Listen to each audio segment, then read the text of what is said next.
नमस्कार, मैं Rajveer Singh, assistant professor इतिहास। आज हम शाहजहाँ द्वारा दिल्ली में निर्मित इमारतों के बारे में पढ़ेंगे। तो सबसे पहले दिल्ली 1638 ईस्वी में शाहजहाँ ने दिल्ली में यमुना के किनारे अपनी नई राजधानी शाहजहानाबाद का निर्माण कराया था। 1638 ईस्वी में शाहजहाँ ने अपनी नई राजधानी कौन सी बनाई? शाहजहानाबाद। 1648 ईस्वी में इसका पूरा होने पर राजधानी आगरा से दिल्ली स्थानांतरित कर दी गई। तो राजधानी दिल्ली कब स्थानांतरित हुई? आगरा से 1648 ईस्वी में। लाल किला लाल बलुआ पत्थर से निर्मित है। इसका शिल्पकार जो थे वो थे हमीद और अहमद। किला ए मुबारक भाग्यवान दुर्ग, शाहजहाँ व औरंगजेब के काल में लाल किले का नाम किला ए मुबारक। शाहजहाँ और औरंगजेब के समय लाल किले को क्या कहा जाता था? किला ए मुबारक या भाग्यवान दुर्ग। मुगलों द्वारा निर्मित यह अंतिम किला था।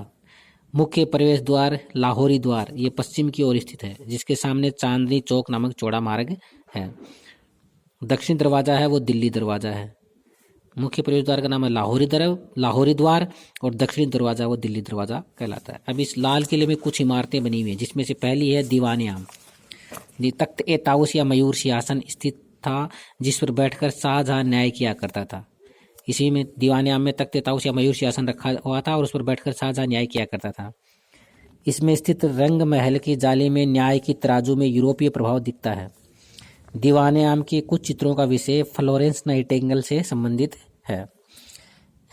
दीवान खास, इसकी छत चांदी की बनी है। छत किसकी बनी हुई है? चांदी की, और उस पर सोने की नक्काशी की हुई है।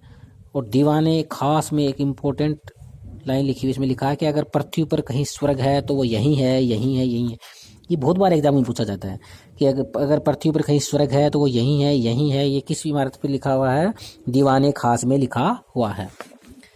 रंग महल ये सम्राट का हरम था। इसके मध्य नहर ए बहिश्त नामक कृत्रिम नहर थी। नहर ए बहिश्त इसमें कौन सी थी? नहर ए बहिश्त नामक कृत्रिम नहर थी। इसी रंग महल में न्याय की तराजू का निर्माण भी किया गया था, जिसमें यूरोपीय प्रभाव दिखाई देता है। अन्य इमारतें थी मोती महल, हीरा महल, नौबत खाना आदि। लाल किले के भवनों के पीछे हयात बख्श उद्यान है, जिसके दोनों ओर सावन और भादो नामक दो मंडप हैं।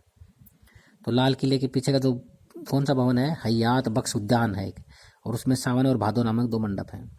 दिल्ली की जामा मस्जिद 1644 ईस्वी में निर्मित, ये भारत की विशालतम व सर्वाधिक महत्वपूर्ण मस्जिद है। इसकी मुख्य विशेषताएं हैं विशाल द्वार, ऊंची मीनारें और गुंबद। शाहजहानाबाद के चांदनी चौक की रूपरेखा जहां आरा ने बनाई थी। चांदनी चौक जो है उसकी रूपरेखा किसने बनाई थी? जहां आरा ने। चांदनी चौक जो है वो मुख्य प्रवेश द्वार है, लाहौरी द्वार उसके सामने की ओर स्थित है। जहां आरा के लिए बहुत कुछ किया गया था भाई। जहां ने इतने निर्माण कार्य करवाए, तो उसके लिए राजस्व कहाँ से आता था? तो एक तो सूरत का बंदरगाह था, उससे राजस्व प्राप्त होता था। सूरत जो बंदरगाह था उसको मुगल काल में बाबुल मक्का कहा जाता था। चीनी का रोजा ये शाहजहाँ के वजीर शुक्रुल्लाह सिराजी अफजल खां अलामी का मकबरा है। ये जो शुक्रुल्लाह सिराजी अफजल खां था, ये सिराज ईरान का रहने वाला था। ये काचित खरपर या टाइल अलंकरण के कारण चीनी के रोजे के नाम से मशहूर था। चीनी का रोजा भी कहाँ है? दिल्ली में। तो इस प्रकार शाहजहाँ कालीन स्थापत्य कला है वो पूर्ण होती है। धन्यवाद।